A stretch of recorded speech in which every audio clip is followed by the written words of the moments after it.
In this video, I'm going to show you how to open jackfruit at home in an easy way.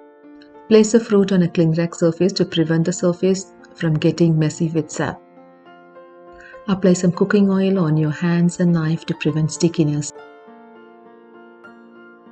Orient the fruit stem side up. Cut the fruit spirally from the top but not too deep. Pull the skin apart. Loosen the bulbs from the fibrous layers covering each bulb.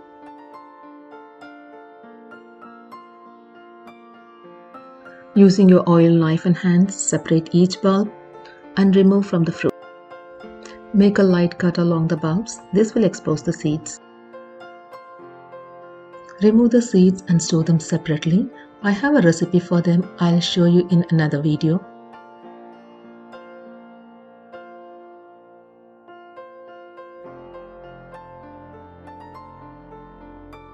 Hope this video was helpful for you. See you again soon with an awesome recipe. Till then, goodbye. Have a great summer.